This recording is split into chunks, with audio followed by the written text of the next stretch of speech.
And welcome back, everybody, to another episode of the High Low Sports Podcast. We appreciate y'all for joining us here on this Wednesday evening.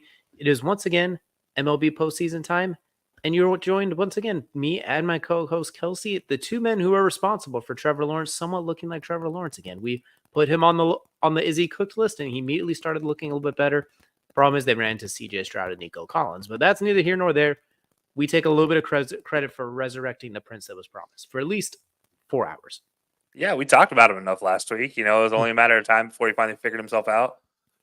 Maybe we'll talk about him again today. We'll see. But I imagine we might have a little something to say about maybe does he follow up on the performance, or is he a one-hit wonder as the prince that was promised? Well, I will say, if you are a betting man, you're going to bet that money line because he's about to get his first win this weekend very comfortably. So you're definitely going to take those odds. So he might be back. We might have spoken into existence. But we got a lot more to talk about today than just the Jacksonville Jaguars and their horrendous stadium that, as far as walking to the seats goes. We got a lot of we got baseball, we got football, we got college football, we got people on the move, and a whole lot more to get into. So that's going to take us right into the tip-off, brought to you, of course, by our friends over at SeatGeek. Use code HighLowSports for $20 off your first set of tickets for any sporting event or anything that really requires tickets whatsoever. Code HighLowSports will get you $20 off right away with those first tickets. And we're going to start things off we'll start a little bit sad note, but it's the same time, we're going to try and turn it into a positive looking back way. This week in the sports world, we did lose two iconic names is what we'll say for sure. Pete Rose and Dikembe Mutombo. Pete Rose, obviously everyone knows, the best baseball player not in the MLB Hall of Fame. All-time hits leader at one point, if he isn't still, if I'm not mistaken. Dikembe Mutombo, no, not in my house. Revolutionized the finger wag, had his own commercial. Second best defensive center of all time, in my opinion. So two very, very notable, iconic names in the sports world passing this weekend. And the one thing I'll mention with Pete Rose is I understand the gambling situation. I get it. I still feel like it's kind of sad that he didn't get to be around to be in the Hall of Fame, considering what sports gambling is today. And from my recollection, he never bet on his team to lose. So it was never a shaving points like Paul Crewe from Mean Machine and the Longest Yard. Never anything quite that dramatic from what I understand. So 6 and 1 and half a dozen the other, I get it. But at the same time, it is a little bit too bad that he will never get to see himself with his Hall of Fame career immortalized in Cooperstown. Yeah, it's very interesting to me that he's still not there, considering every ballpark now has a sports book attached to it, in it, or within 3 blocks of it. Or they are literally building them right now. And, looking at it, you talk about career hits leader. He still is a career hits leader. Closest one was Ty Cobb. So he currently clears Ty Cobb by about 70 hits. Oh, boy. Okay. In the top 20 all-time hits leaders, there are 3 people not in the Hall of Fame. Pete Rose, obviously. And then 2 guys who just recently retired, Albert Pujols and Miguel Cabrera, who are likely going to be in the Hall of Fame. Doesn't take much to realize that, hey, guys, maybe we have a problem, that this is something that needs to be resolved. Mind you, you mentioned he did not bet on his team to lose. There are players who bet on their team to lose, members of the Black Sox, the White Sox, who bet on themselves, so they became known as the Black Sox. They are in the Hall of Fame. There are, I believe, 7 members of that team that are enshrined in the Hall of Fame today. So, don't get it. I love Pete Rose's ability to play. Johnny Hustle, the name wraps it up pretty well. It was sad to see because I was watching the game the other night, and then it was right after the Braves-Mets games, and Perez came back on, and he's like, hey, guys, I need to break this because he knows Pete Rose. He knows Pete Rose Jr. very well. And that's how they broke the news originally on ESPN. And it was a sombering moment where you already lost to Dikembe Mutombo, who, to pivot over here to Dikembe, is well known for the finger wag. We all know it. We all love the celebration. We all slap the paper ball flying to the trash can. And when somebody yells Kobe, we slap it away and say, no, no, no. Yeah, that's the Dikembe. As much as we love the Kobe for making it, we love the Dikembe for swatting it away. He is easily as enshrined in our memories as any other basketball player if you've watched basketball in the last 20 years. And it's sad to see both of them go. Mutombo is, 58 years old? 58. And that's terrifying to lose somebody so young. Pete Rose is 83 when he passed away, and honestly, he didn't look a day over 75. I'm being probably a little bit mean because he probably didn't look a day over 65, if we're being honest. But it's a sad day for sports. It's a sad week for sports all around. And this is these two legends not far away from our watching time frame for sports. So maybe about 10 years for one of them, and the other, we were youngsters when Mutombo was finishing up his career. So sad to see, but yeah, it's easier to celebrate them now and look back on the history books. Absolutely. And hopefully they are remembered fondly, looking forward from everyone as well, too. But we're going to pivot from there, too. We're now going to go to the league, the NFL, as we do have a trade request / preferred / he's on the move. Well, like there's no other way around at this point, no matter what verbiage they want to use. Davante Adams, he's going to be leaving Sin City by the looks of it. He is requested / they have figured out a way he's going to basically be leaving Las Vegas, most likely. Nothing's locked in stone, obviously.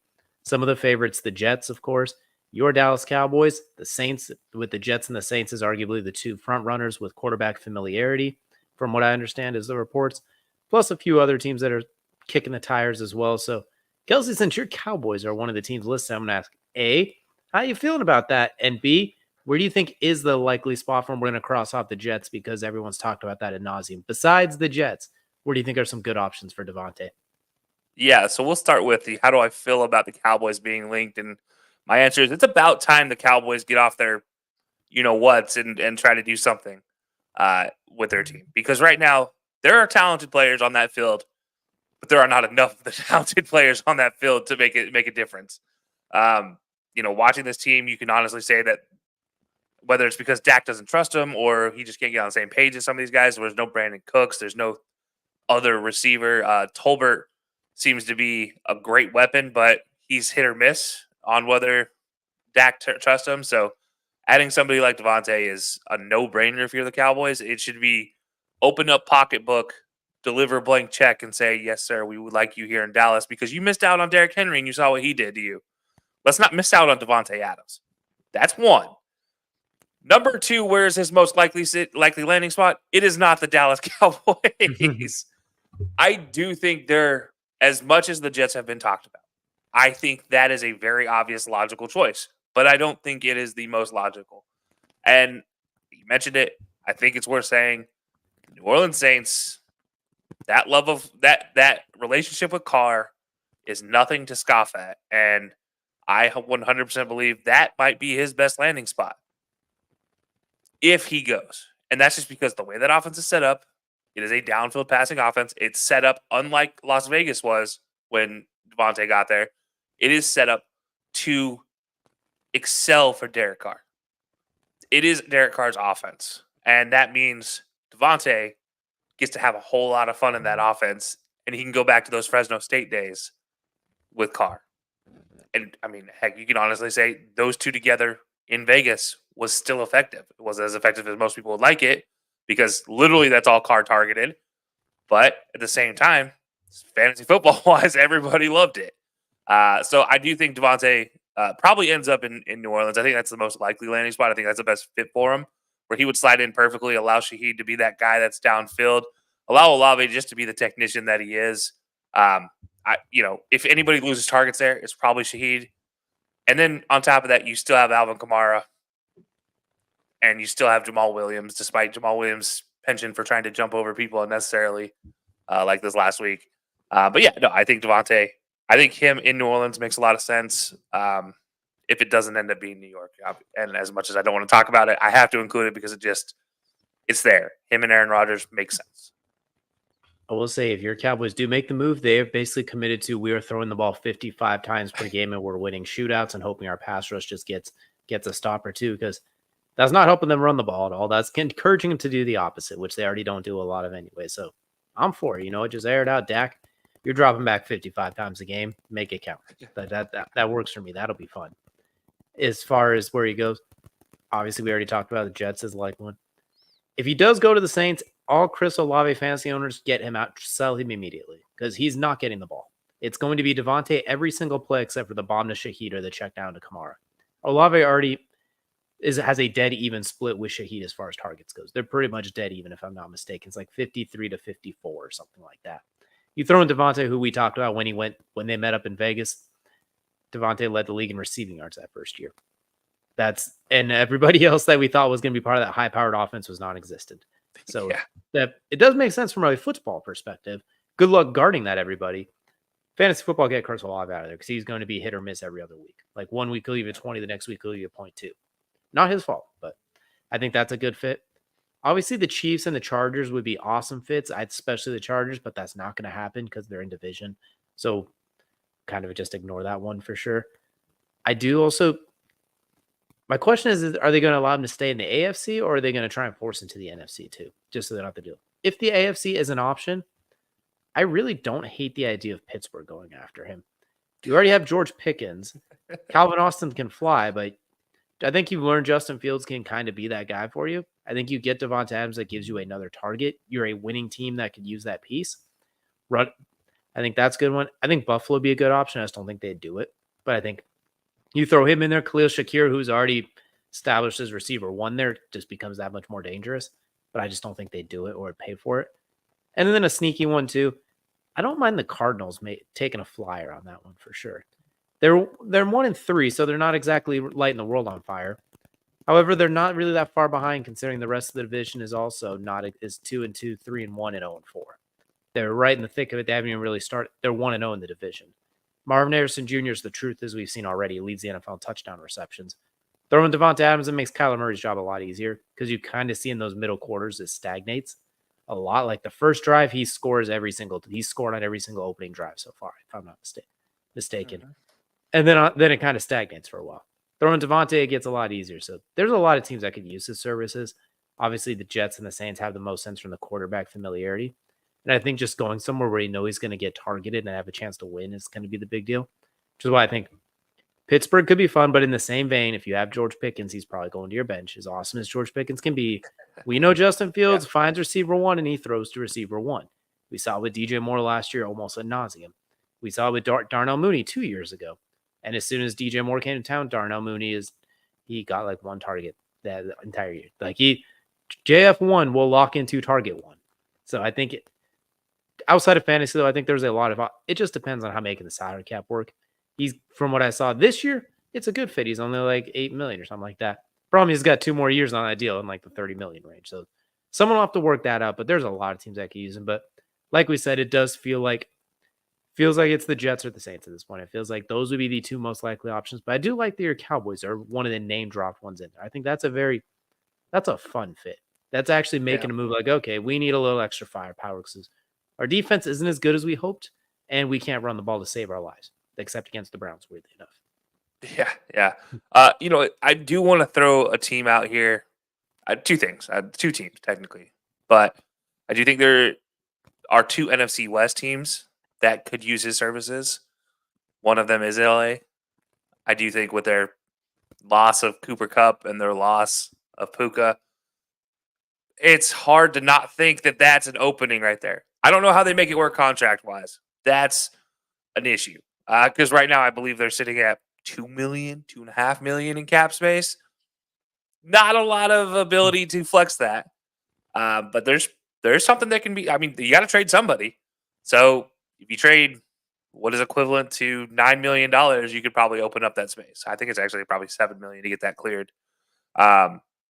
Alternatively, there's a guy who just signed a contract in the other NFC West team that doesn't seem to be fitting in very well right now in that franchise. And Davante might not look so bad in red and gold. That's the San Francisco 49ers. I think there's a possibility for him and Ayuk to swap.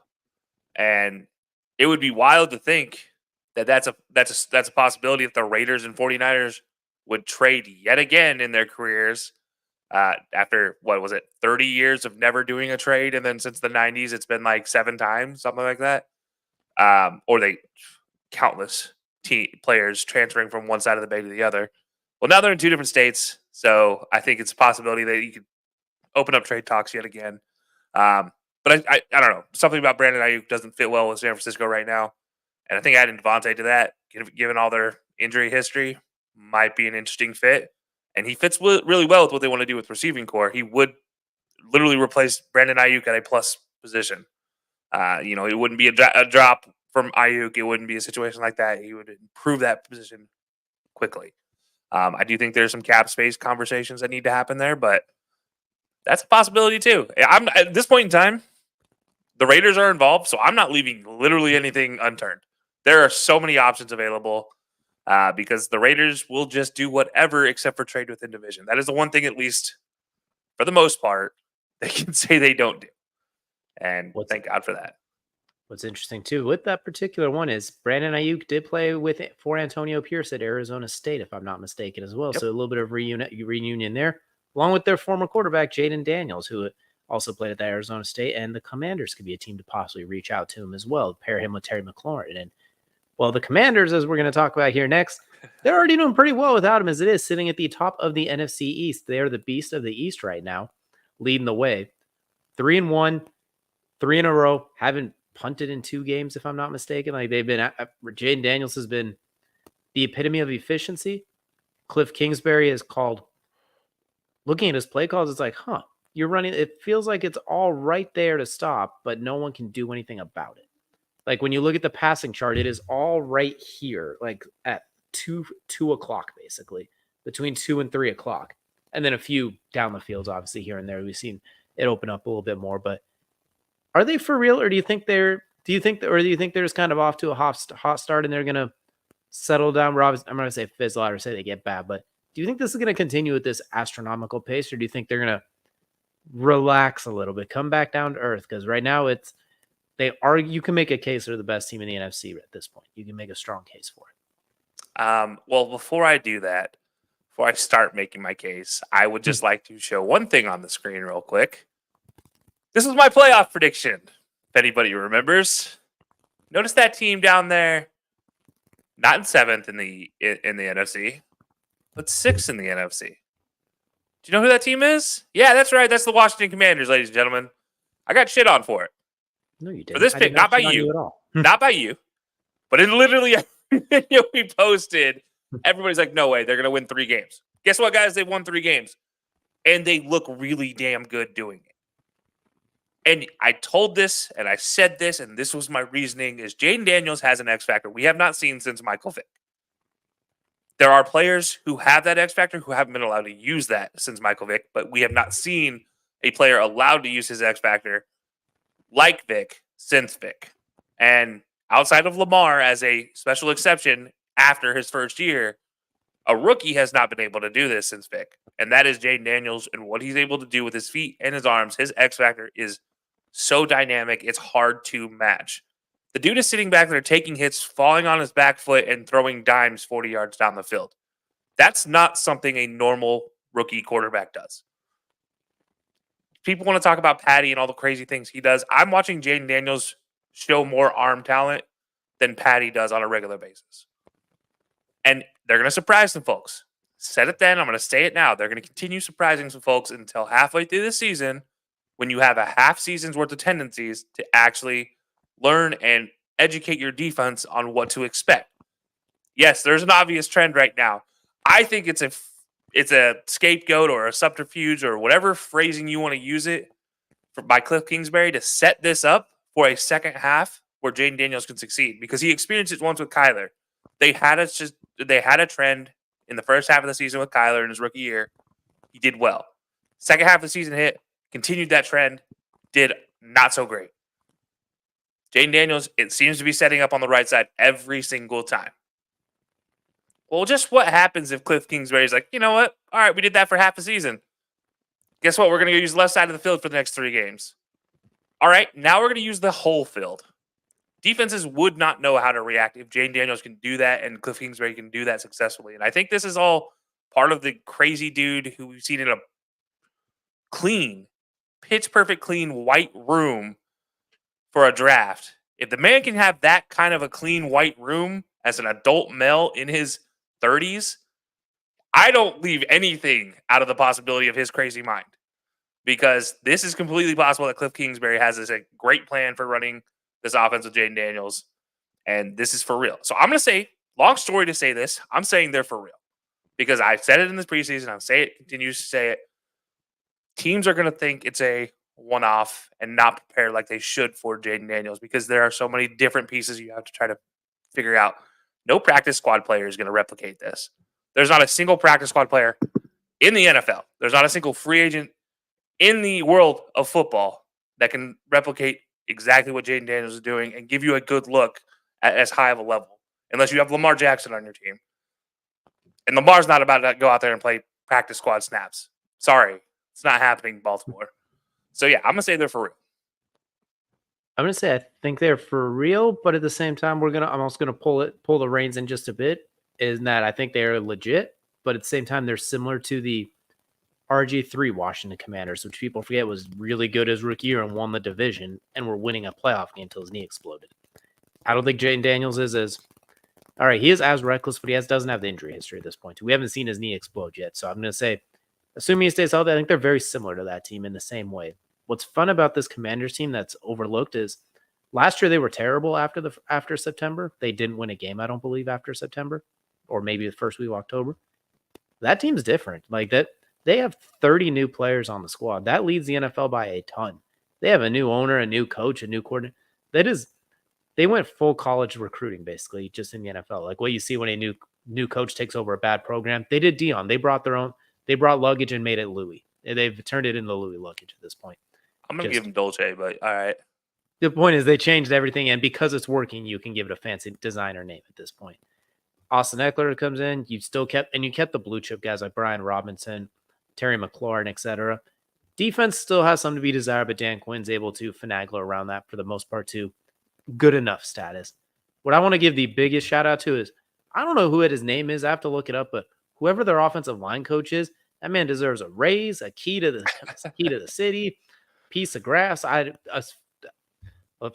share of FedEx. I don't know. He deserves something because what he has done with that offensive line, for all of what Jaden Daniels has done great.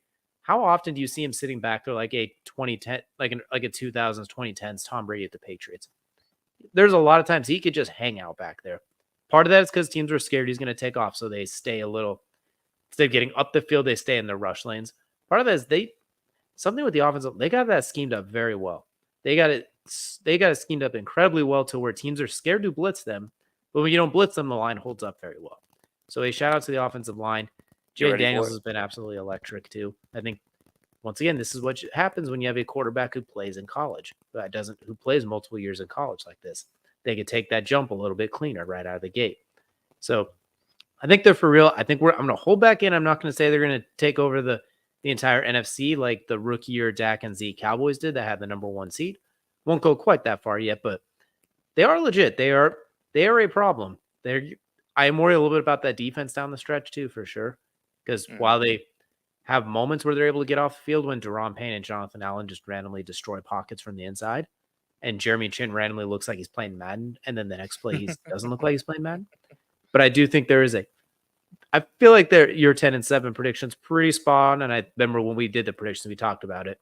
If everything stays healthy, that seems very reasonable, and so far they're well on pace for that. So I think, and we already know it's not going to be the Cowboys winning the NFC East because nobody repeats as division champions. It's not even a shot at the Cowboys. It's been 20 years of evidence that once you win the NFC East, you have to take a year off before you win it again. The rules are rules. You're not allowed to repeat until proven otherwise. So maybe it is. Maybe it is the Commanders. And there's a reason Jaden Daniels he climbed up the boards and stayed up there as well. He didn't drop at any point like you see some of those guys do. There wasn't as many people. There's people arguably trying to say he should go number 1 as opposed to trying to drop him out of the top 5 like we've seen with other guys before. So his just kind of goes to show that too. What I think is a fun trend is quarterbacks in college with the elite receiving corps used to be frowned upon. In recent years, though, those are the guys that are coming in and flying. You look at Joe Burrow when he had Jamar Chase and Justin Jefferson. C.J. Stroud with, my God, Chris Olave, Garrett Wilson, Marvin Harrison Jr., and JSN at one point.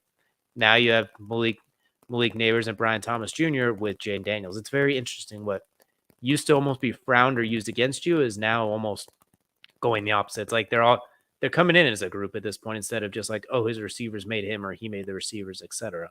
It's a very interesting change from how like the draft process used to be. Now it's they're all good. There's a reason. Get them in there. Doesn't matter. If you paired them up in the NFL, they'd be dynamic as well. So Commanders NFC East, It's going to be very interesting. I'm really looking forward to when they do play the Cowboys and the Eagles, two teams that they historically know each other very well. And I think those matchups could be very, very interesting because it's not last year's Commanders, it's not last year's Eagles, and it's not last year's Cowboys. And those were lopsided last year. But so they're very different teams. And there are some Commanders players that were here for that. They're going to remember that. And then there are Cowboys and Eagles are predominantly it's similar to last year. They're going to be like, oh, so I'm curious if they're going to catch Cowboys are the exact same or worse. Pretty much, yeah, especially depending on how the DeMarcus Lawrence, Micah Parsons injuries go to. So those are matchups I'm really looking forward to as well. And by the way, Bobby Johnson, offensive line coach, Miami of Ohio standout. You know who his quarterback was when he was at Miami of Ohio? Ben Roethlisberger. Ben Roethlisberger. He led that team to a 13-1 record in 2003 before getting drafted in 2004. He knows a thing or two about quarterbacks that hold the ball forever. So he's just like, you know what? Jaden doesn't hold the ball forever and his release is lightning quick, but we're going to block like it's Ben Roethlisberger back there, and we'll make it work. Big Ben was a running quarterback in college. So it's worth mentioning he knows how to handle running quarterbacks. And Anthony Lynn, run game coordinator. So those two work in concert. It's working perfectly. And we mentioned Jane Daniels, Heisman Trophy winner. But we're going to pivot now to college football. And we're a month into the season. We've had some big games already. The Heisman Trophy race is starting to pick up a little bit of steam now as well. We've got a few people starting to stand out as well. We won't get into quite the favorites yet. What we're going to do is we're going to talk about who we think is someone that could go make a run for the Heisman. And Kelcey, you got a bit of a dark horse surprise here. You wanted to break out for the Heisman race. Yeah, I couldn't remember if we talked about this preseason. I believe we did on the show. I know we talked about it over on Jared's show about who we have as our Heisman candidate. I believe we talked about it as well first. And I know when I talked about it in every instance, I have mentioned this man's name as a potential dark horse, and he continues to prove me right. And this is the season I'm going to just continue to say that because I don't get to say this every season. Most seasons I'm apologizing for being wrong. Nico Iamaleava out of Tennessee. And I hope to God I got close to pronouncing that right. Close enough. Top 3 offense in the nation. Anybody who's watched them play right now, they are burning the doors down on any place they go to, whether it's at home or away. That offense looks really good. He's running, he's throwing, he's dicing him up with the read options. There's no reason this guy should not be a candidate to be sitting in New York in December. And I believe he's worth a top 4. I know he's not in the betting odds right now, but I mean, come on. This dude is lighting it up. And again, a top 3 offense in the nation. That doesn't happen often. We're going to see how good he really is this weekend when they go up against Alabama. But, man, if he shows out, it's going to be impressive. Or if he has just a really good game and they lose, I still think it's a situation like you had Jaden Daniels last year where he lost against Alabama, but they still performed well. So you could still have him in the Heisman candidacy. And, I mean, outside of this matchup with Bama, I don't know if there's anybody in front of him that's going to really shut him down in at least in the near future. I know that Georgia at the end of the year or near the end of the year is going to be a concern, but yeah, right now, I mean, this dude is lighting it up. So Nico Iamaleava as my Heisman right now. I like it, and it feels very reminiscent of when Hendon Hooker did the same thing a couple years ago. Obviously, they do it differently, like different play styles, but like same offense. And still just like lighting the world on fire in some of these games where it's like, oh, you scored 60.5 and did an onside kick like jerks. No mercy whatsoever. And they do not miss a beat. And you mentioned too, Alabama's coming out. That's number 1 ranked in the country, Alabama right now too. This isn't the last couple of years of Alabama that's been hit or miss. This is back at the top of the mantle with the Heisman Trophy candidate of their own. So that's going to be a feather in the cap if they win, or if it's like last week's Alabama Georgia game, if he does anything like that, basically, and they're just on the opposite end of it, he's right there in the thick of it. I'm going to take a turn to someone who's, I don't want to say the simple answer, the chalk answer, but he's pretty much everyone has him in the top list. We're going to go with Travis Hunter for now. Obviously, they're 4-1 now. They haven't, the best team they've played, they lost to and lost uncomfortably to, arguably. As a receiver and a defensive back, he's still finding a way to get it done. As we talked about before the season, my concern is in the back half of the season when you put that much of a workload on him. How much does it weigh on him? Last year we saw like against Stanford, he was struggling as a DB because you could tell his legs were starting to go. Receivers were dunking on him at one point. I can't remember the receiver's name, but it was all over him. So I want to see how it continues. But after the month of September exclusively, how he is their clear number one and sometimes feels like almost only receiver. Feels like they do not throw the ball to Horner or some of the other guys nearly as much as they should. Defensively, he's the guy that makes the plays. If he doesn't make the play, the drive ends in the end zone. I'm going to give him the nod for now. Just his ability to affect both sides of the field. And his receiver numbers are on par with full-time receivers that don't play defense. Like you put his receiver numbers up against just about anybody, and he competes with them. Obviously, this could change in like 2 weeks, as we mentioned it. There was no doubt about what he can do. Our question was sustainability, doing that much for so long at such a high level. Can he? He might. And if he's able to continue this into November, I'm gonna feel really firmly good about this pick. But as of right now, that's who I'm gonna give it to. Obviously, to the two guys at the top of it, Jalen Milroe after that sensational game against Georgia, and then Cam Ward, who's just basically been sensational for pretty much the entire season on top of it. So, and let's not forget the young superstar running back out of Boise State too, who has more touchdowns than quarters played at this point in Genty, to the point where his betting odds are minus 155 to be a 3-touchdown scorer. There are anytime touchdown scores that don't have that good of odds. His anytime TD score is minus 3,500. For context, that'd be like me and Kelcey taking on the Washington Commanders. That'd be about the odds you'd expect in the Commanders. That's that boosted bet you get on a platform when you first sign up for it, where it's like, if 1 yard is gained in the first quarter, or if 1 yard is gained in the entirety of the game, that's how obvious this answer is that this dude's going to score. If he doesn't score a touchdown, I'm going to be shocked. But yeah, no, I mean, honestly, Genty's had a fantastic season and kind of setting himself up. And I hate to say this, but this is just a modern college football here. If he stays at Boise State next year, I'll be shocked. That's if he can keep up a relatively close pace. If he just scores once per game for the rest of the season, the dude's going to sign any Power 5 team he wants to. Any top 25 team this year who needs a running back, they're going to have one in Genty. If he's going to take his pick. Also, one more to shout out that you didn't mention was Dylan Gabriel, still sitting there for Oregon. In the thick of it still. Despite, yeah. By the way, plus 1,800 odds for Gabriel, and then my pick in Nico Iamaleva, plus 1,000 for Genty, and then for Cam Ward and Travis Hunter, plus 500, and Jalen Milroe, plus 220. So, yeah, right there in the thick of things. But right there in the middle of it, you could definitely any single one of those guys can make the run for sure. And I think Genty is even NFL draft eligible next year. I believe he's a junior. So even if you want to be like, you know what, I did enough damage on the blue turf. If you're going in the second or first round too, it's like, cool.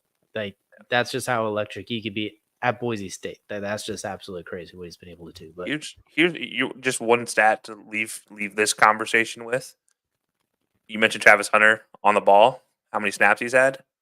1,102 in 5 games. That's more than some people get in an entire season. And I'm not just saying like regular. I'm saying like high level players sometimes don't get that many. Like first round. Jalen Milroe has 240. That's all you need to know at that point. And he doesn't leave the field when they're on offense. He's not a receiver that might take a play here or there. Like he's not personnel based. He's out there. Yeah, he's between 240 and 245 is where he's somewhere in that range. I couldn't find an exact number. Which is crazy because he's going to stay on the field and you're always going to bet on him when he's out there as well too. But speaking of bets, Kelcey, it's time for what might be your new favorite part of every show. It might have taken over for Crunch Time. We got Kelcey's greatest gamble today as we're going to take a flip of the coin. And what do you got for us today? Yeah, so last week we made the record completely even because, again, I'm still giving week 2 as a push. Week 1, loss. Week 2, push. And last week, we finally got that dub. Shout out those Fighting Mormons over there in Provo, Utah, heading down to Texas, to Waco, and beating Baylor in Baylor, giving me that dub. In what was the shocking fact that they were an underdog last week. I still don't get that.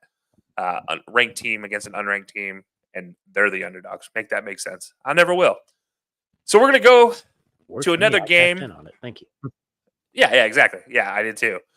So obviously, SMU is in a resurgence period. If anybody watched what they did last week, yes, it's Florida State. Don't care. SMU, they look really good. Rhett Lashley, as their head coach, has this team humming, and they're going to go against this tough Louisville team in Louisville. But they are plus 205, 6.5 point spread. I'm going SMU here. So this is the tiebreaker for me for the year so far. Number 4 on my picks. It's going to give one of these categories 1-1-1 right now. I need a 2 in the wins. At the very least, I need a push. So if this game ends in a tie, I feel really good about it. But I do have them winning outright. I do have this as a money line pick. If you can't bet money line, spread at 6.5 feels reasonable that they cover that 6.5 point spread. So yeah, I'm gonna stick with SMU here for my flip of the week. I'm gonna say last week for BYU, I took the spread and the money line, so I got the double dip on it. We might have to do that again this week because if they do, those are some pretty nice payoffs. And like you mentioned, SMU is sneaky good in Louisville. While good, they're not quite last year's Louisville. They're a step behind, and we saw that in a few of the games too. So that might be slow starters. Louisville is slow starters, whereas SMU, they come out hot. So that's if you have an app that you can get that early payout, I maybe suggest taking the early payout option here. And I don't mean like, cash out. No, I mean they just give you the payout when it gets 21 up. We won't name which app that is that pays you when your team's up 17-0 because they don't sponsor us. But if you know, you know. If they do, are they interested? We can make a spot for you. Exactly. I take that deal 365 different days of the year. But that's going to do it now for the tip-off, and that's going to take us into the main event. And for the main event, we're going to head over to the Diamond. We're going to talk about baseball. And not just any baseball, the best part of the baseball season. We got the playoffs. MLB playoffs are underway. Some of the opening games are still going through right now. Some of the opening wildcard series getting underway. We'll take a quick look here at the bracket. The ones that are set so far, we got Detroit beating Houston, Kansas City beating the Orioles, and then on the NL side, we do have the Mets taking on the Brewers and the Padres taking on the Braves. So, Kelcey, I'm going to go ahead and let you lead the way because, well, neither one of our teams are in here, but your team's been in the playoffs a lot more often than mine has. How are we feeling right now? Obviously, we can't go exact predictions here, so we got to let a couple of those games play out, but we can get a hunch at least. We can get a feel for it. Yeah, this is one where I'll start with the AL since those are done. I think it's just safe to go here. Detroit and what they're doing is an impressive feat. I do believe they have to win one more to advance. Maybe I'm not right about that. I thought it was a 5-game series. Is it only a 3-game series? The first ones are just 3. Wow. All right. So 3-game series they've won already. That's it was surprising, but at the same time, Detroit with their hot start their hot last. I shouldn't say start. It is the last 3 months of the season has propelled them here, and this goes into a divisional matchup with the Guardians, and that's maybe not the best thing if you're the Guardians. And that scares me. But I will say, the Guardians fans are out there.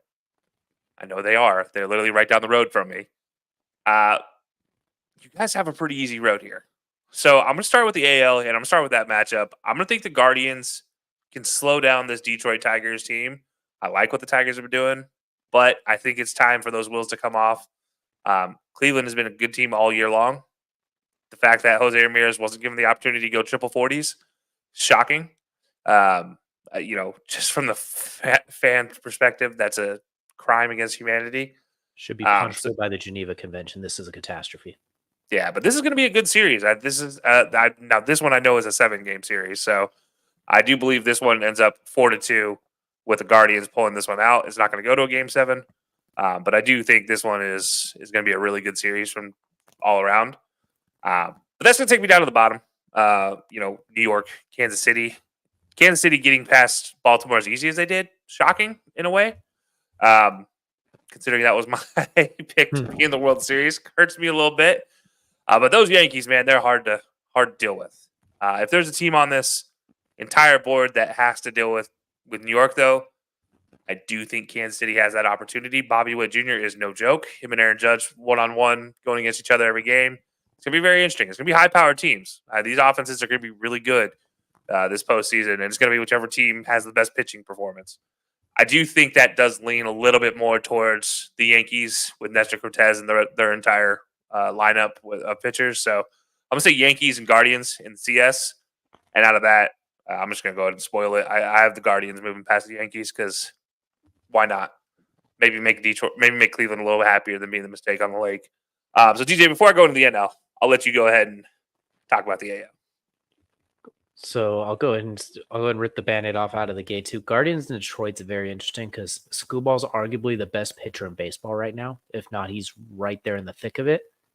That being said, the Guardians might have the second or third best offense in baseball, which is completely hilarious considering last year they would go what felt like weeks without getting a hit. Now it feels like they don't even go at bats without getting a home run at points. The way their offense completely flipped on its head over the course of a year without a whole lot of change on top of it. It's a lot of the same cast of characters just playing out of their minds. So I'm going to go with the Guardians. I think we're going to go 3-1 because it's with it being a 5-game series for the DS. We're going to go Guardians 3-1. I think Detroit will take like game 2. Then the Guardians will get kind of going and clean it up. So I'm with you at the Guardians. Kansas City, New York. New York should run away with this 3-0. But there's something interesting about Kansas City that when I look at them, I do like Bobby Witt. And I'm for the sake of being different too, I'm going to say Kansas City takes it in 5. I think the fact that they beat Baltimore, the Orioles were, like you, they were my favorite to get to the World Series. I had them in the World Series last year as our predictions. The fact that they kind of flamed out the way they did is shocking, but I think a lot of that does have to do with they drew the Kansas City Royals, not the Kansas City Chiefs that I almost accidentally said. Not that. But I do think the Royals can find a way to get it done against the Yankees, who are they're extremely top heavy. Like their top 3 or 4 players are as good as anybody's. But I think after that, that's where Kansas City can get, for lack of better terms, that's where they can get them. So I'm going to go with the Kansas City Royals to win in 5. So we're going to set up a Guardians and Royals ALCS. This one's going to go 6. We're going to say the Guardians find a way to advance to the World Series. I know Kansas City was a thorn in their side at points during the regular season. I think that'll change a little bit during postseason. And Guardians kind of feel like that team like the Diamondbacks last year, like the Rangers as well. Like maybe not the favorites going in, but a really, really good team that almost feels overlooked at times. So I think they can kind of be that one that I won't say a surprise because they are the 2nd seed in the AL and they were a game from being the number 1 seed. But I'm going to say the Guardians find a way to sneak their way into the World Series. All right. I say sneak, even though they're the 2 seed. It's very counterintuitive. But when you look at like Dodgers, Yankees, even the Orioles, Astros, every other team that was probably more thought of than they were until right now. When you look at it, it's like, Detroit, you should handle. You lose 1 to Scooball, then you win the rest of them. You should. The Royals and the Yankees should beat the out of each other, which you would get a fresher matchup against them. They drew a better hand, I think, like you mentioned earlier. It's a better hand than what it could have been. Yeah, easily a much better hand. So we both got Guardians. All right, I like it.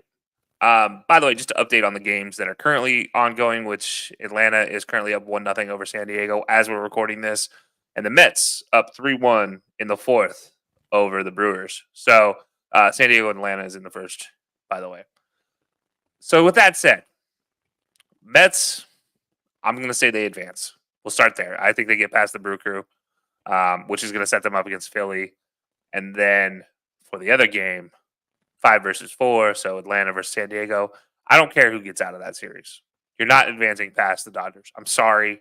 As much as I hate the Dodgers, what they're doing right now and specifically what Shohei is doing to people is embarrassing for the rest of baseball. And I don't mean that in a bad way. What he's doing is ungodly and should never be underestimated. We talked about Pete Rose and his legacy early on. Shohei is leaving a single season legacy that will never be forgotten. He is the first man to go 50-50, and he probably is the last man to go 50-50 if he doesn't do it again. So that's how wild of a season it is. And by the way, didn't throw at all this season. Could throw in the playoffs. He gave up pitching to become the best hitter in baseball. Kind of hilarious. Like, you know what? I'll go from being a top pitcher. I'm just going to go be the best hitter instead. Yeah. I can't throw this season because of my injury. So you know what? We'll just hit. But he could throw in the playoffs. Let's not just scrape by that. That gives an extra dimension to what is already a really, really good LA pitching staff. And I think that's going to set up no matter who goes against them. So I have LA matching up against the winner of the Philly and New York series, which for me, I think Philly has had too much time off. As much as I love the idea of Castellanos literally hitting a home run in every stupidly serious moment in the world. I think the Mets have they've been on a run. It's just like Detroit. How long could they sustain it? I think the Mets do get past Philly, but it's going to be a close one. I think that's going to go to 7. And the Mets are just going to get that one. Frankie Lindor is still Frankie Lindor. He's finally back again, it seems like. And the rest of that team seems to be playing well. Jose Iglesias was on like a 24, 25 game hit streak up until the last game of the wild card or the play-in game with the Braves. So very impressive all around this team offensively and pitching. So for me, I have the Mets beating Philly in 7 to face off against the Dodgers. And for them, that's a clean sweep. I have the Dodgers advancing to the series to face the Guardians. Okay. I dig it. So I'll go Mets and the Brewers. Just for the sake of what it looks like right now, I'll say the Mets get out of there in the same vein. I still think the Phillies find a way to get through. I think like you mentioned, the time off is a little concerning, but I also look at it, but the last handful of years, they kind of kick it into a second gear once the playoffs arrive. And this year, they happen to do it with a really good regular season. So I'm going to say they get past the Mets. I'm going to say it's a weird 5-game series, though. I think they get them 3-2. I think it takes the full 5 games, which is odd. You wouldn't expect that, and as people concerned. Dodgers, I don't care if they play the Braves and the Padres, they're going to sweep both of them. Maybe one of them steals a game. Like, they could play both of them in the same week, and the Dodgers are winning. They'll win a majority of those games. Exactly. Like, if they played each team in a series of 3, they would probably win 5 of the 6 games or something ridiculous like that.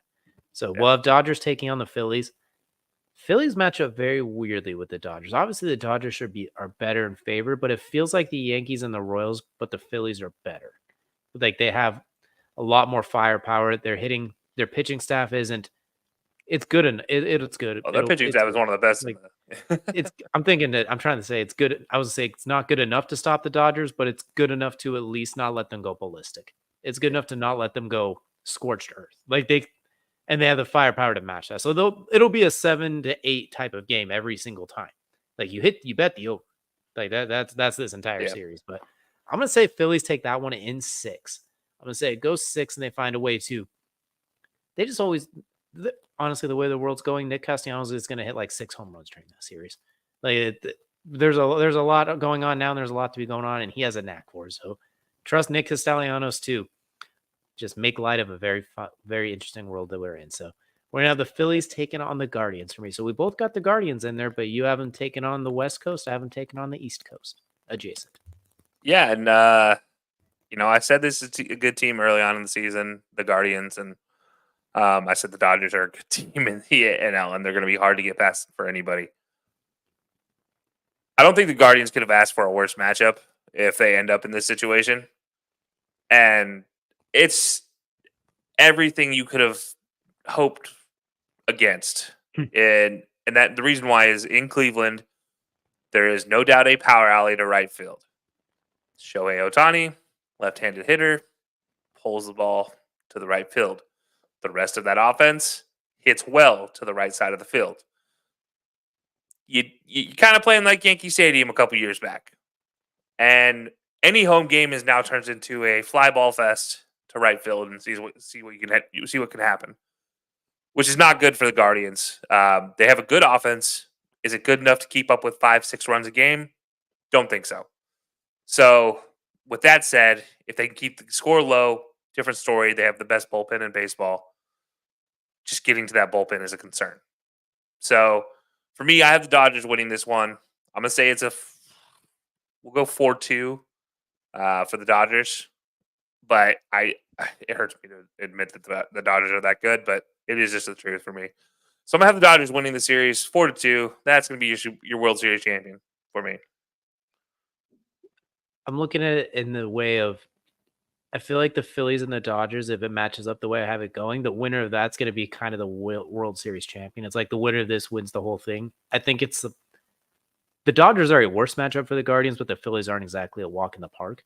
So I think the Phillies are also going to be a problem for them. And like you mentioned, I think it'll be difficult for the Guardians to get that to that bullpen unless Jose Ramirez is like, okay, I'll get my 40-40 during this playoff run and is going absolutely insane. And Steven Kwan's back by hitting 4.25 batting average or something. They'd have to play their best of the season right now, and Phillies would have to play like 75% of themselves, I think. So I'm going to take the Phillies in a 4-2 as well.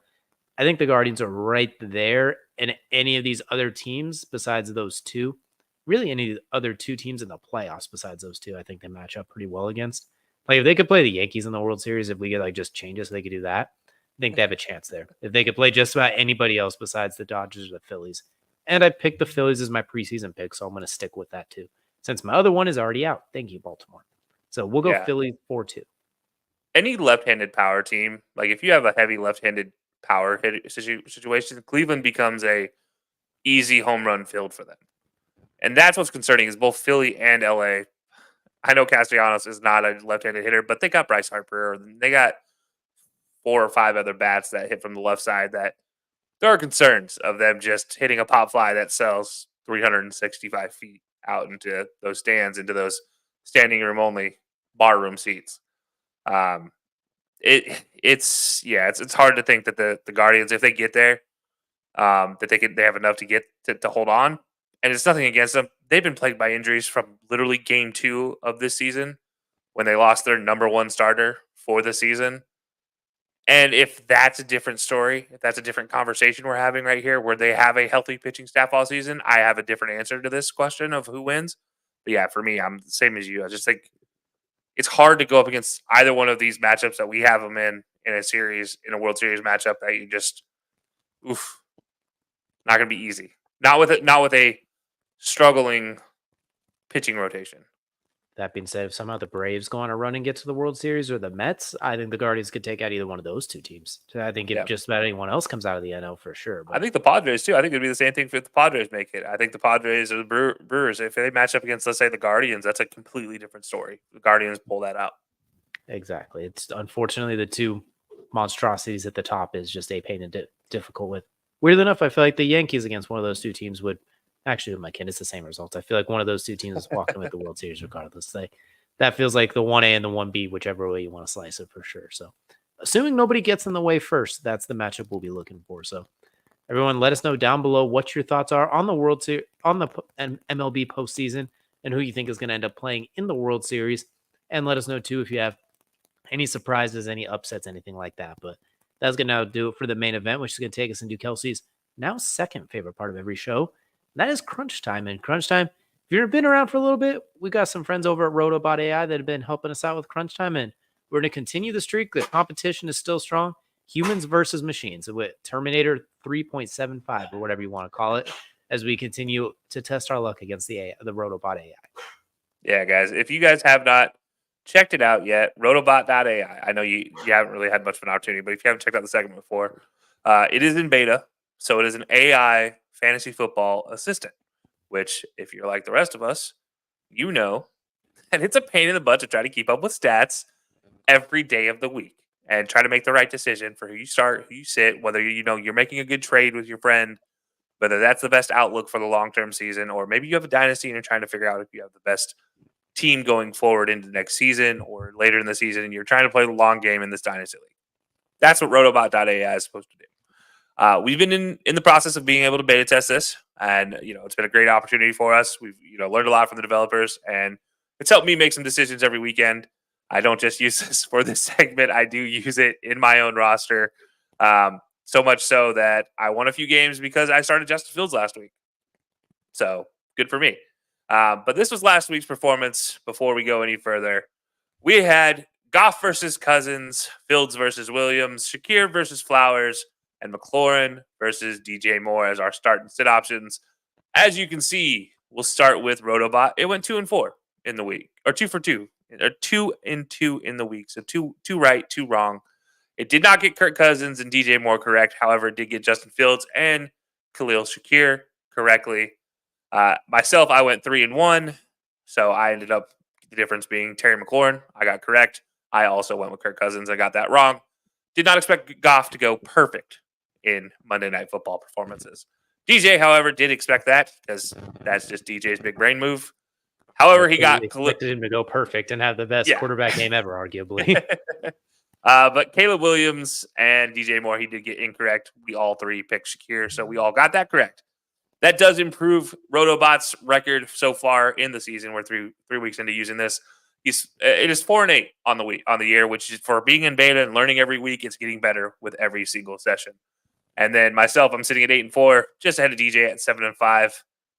DJ, you're holding on tight to that spot. Trying not to let Rotobot catch up to you, huh?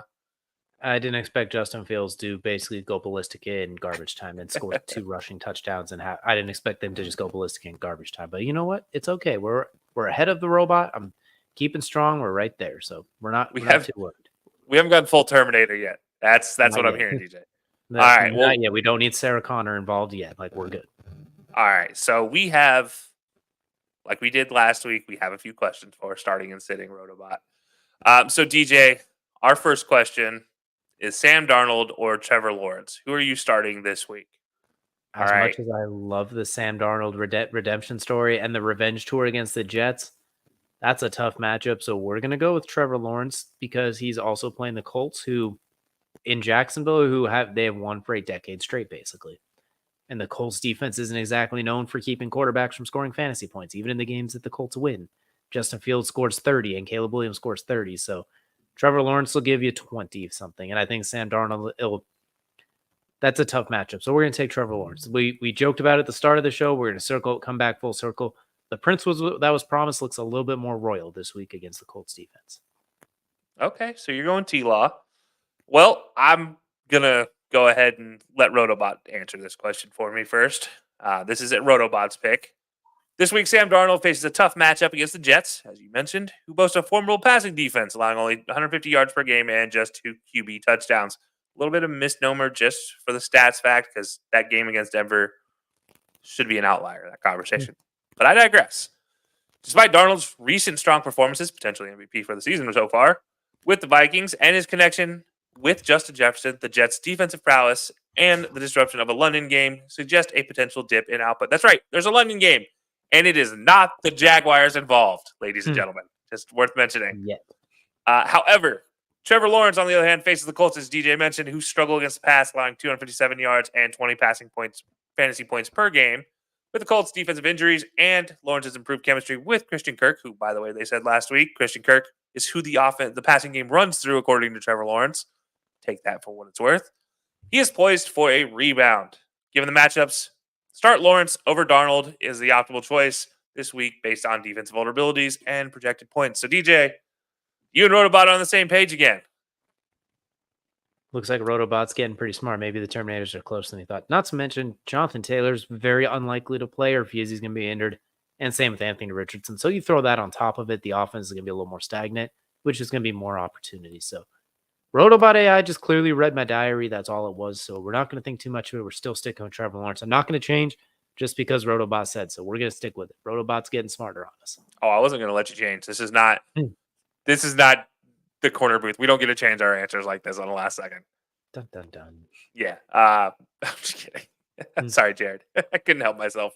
But no, for me, I am not going with T-Law as much as I wish I could.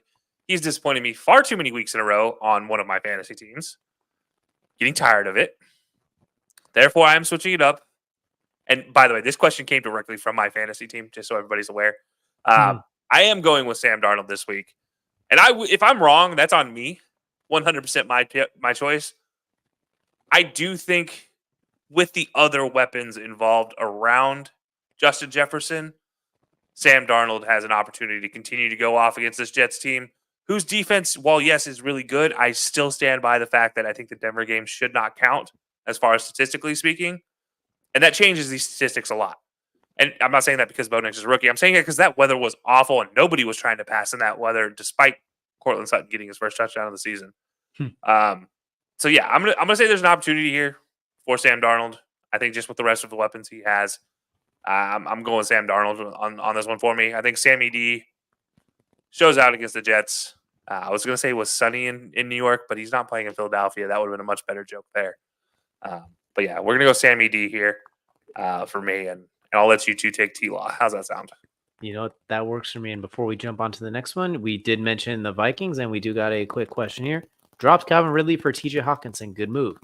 I'm going to say yes, because tight end is at a premium this year, finding anyone who's relatively good. And at this point, take a flyer on Hawkinson. See if it works out. Because if he's anything like he was last year, you have the best tight end in fantasy football this year. Because nobody's been a good tight end for fantasy football this outside of a week here and a week there. So I say why not at this point. It's not like Calvin Ridley. Yeah. He's been good, but he hasn't been lighting the world on fire. You sit him sometimes based on matchup, so why not? Yeah, this is one. First of all, Tennessee, I don't know what's going to happen at quarterback this week, who they're going to start.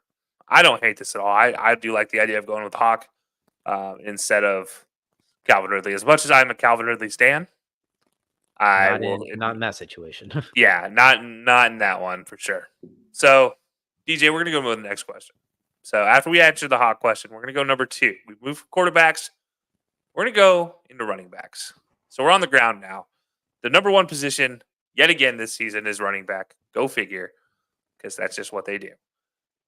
But we're not talking about top running backs. We're talking about bye week running backs potentially for a lot of people, but really good bye week running backs if you're looking for somebody. I'm talking Najee Harris or Zach Moss.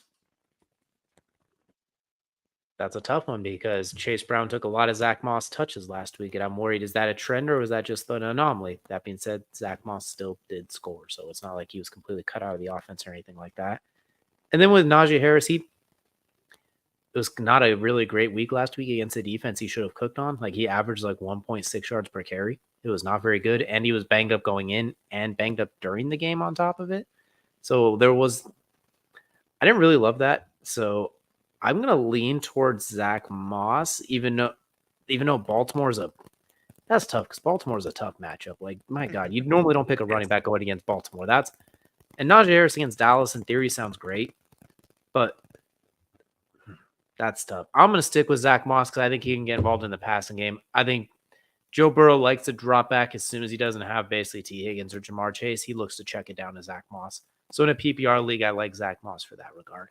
I think they're both great running backs in weird situations for this week. If Najee Harris wasn't injured and wasn't coming off just a miserable game, then getting banged up again, I'd be more inclined. We're still gonna stick with it. We're gonna take Zach Moss, but this is the one that I feel I am going to lose this week on. I don't love this one. I'm gonna take Zach Moss though. Honestly, I don't hate the Zach Moss pick because I was strongly leaning Zach Moss until I realized they were playing the Ravens the other day.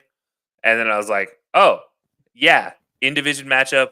Joe Burrow loves facing the Ravens. T. Higgins, he needs some love over there. It's a great opportunity for T. Higgins to go off, potentially.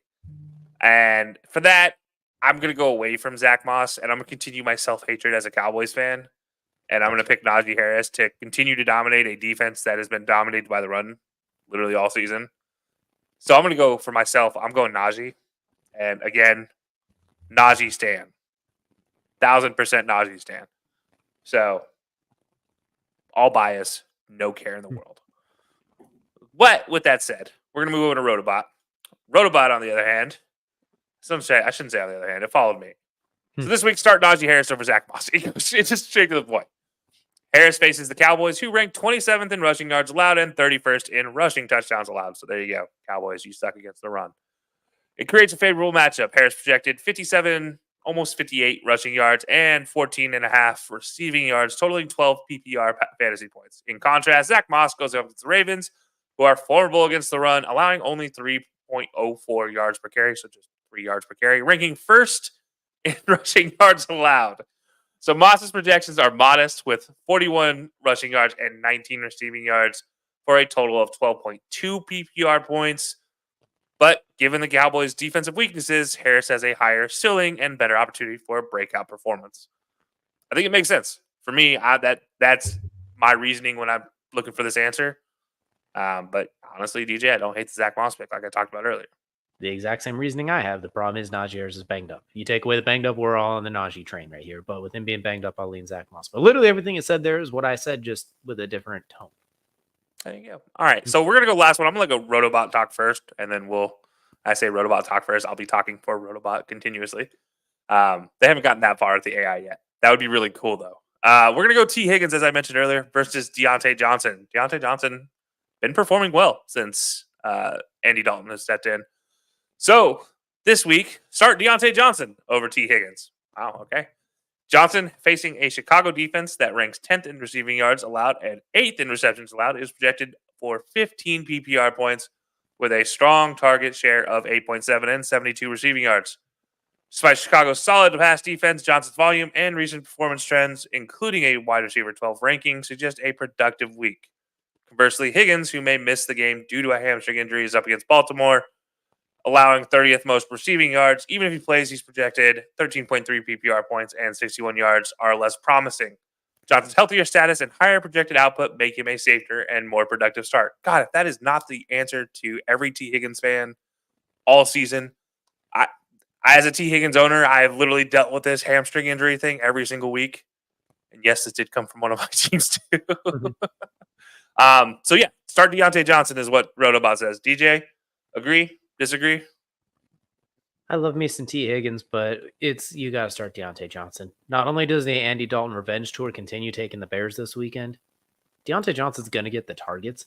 Whoever Jalen Johnson is guarding, they're going to avoid, and Deontay Johnson moves around a little bit more.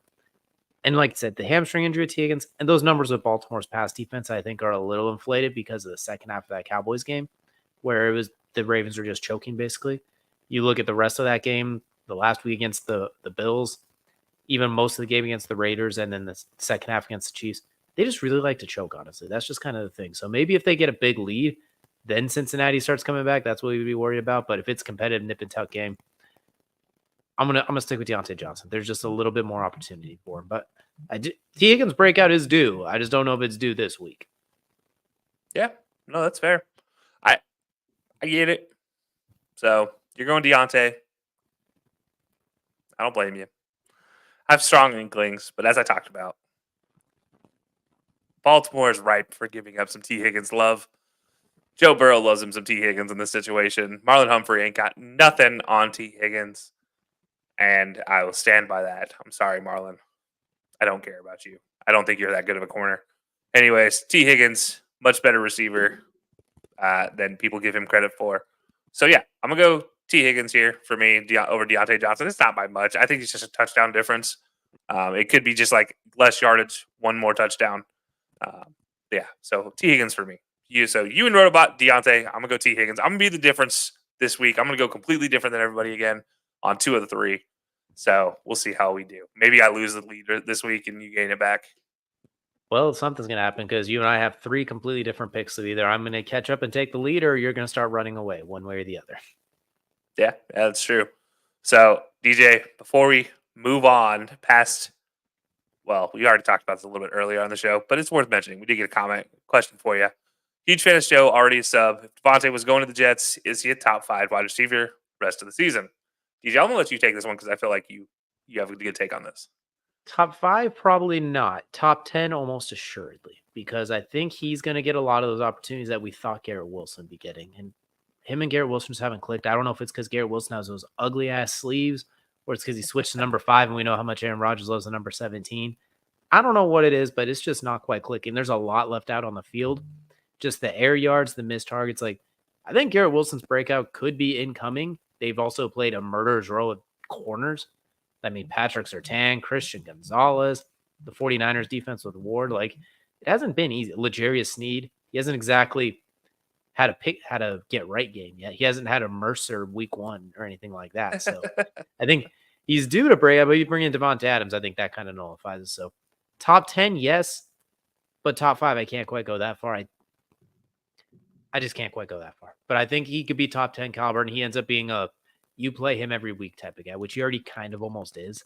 But I think if he's on the Jets, he's guaranteed. Like, you're guaranteed 12 to 14 points a game with him in that case. And it's not just force feeding. I think the touchdown potential is a lot higher. So we'll go like 9. He'd be like receiver 9 or so, but he'd be a receiver 1, if that makes sense. He could be a receiver 1 on a team that goes to the playoffs. I knew you'd have a good answer. I'm not going to think about it too much. I'm going to say no to a top 5.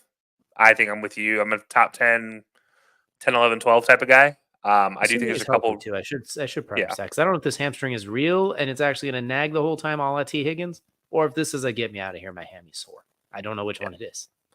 And I'll be honest, as a guy who has owned former Aaron Rodgers receivers who are supposedly the number ones and been spited by that because Aaron Rodgers is Aaron Rodgers and he seems to just love the random guy. at any point in time. I'm going to say that's why I don't think he's going to be more than a top 10. I think top 10 is fine. Top 10, maybe top 12. There's nothing wrong with that by any means.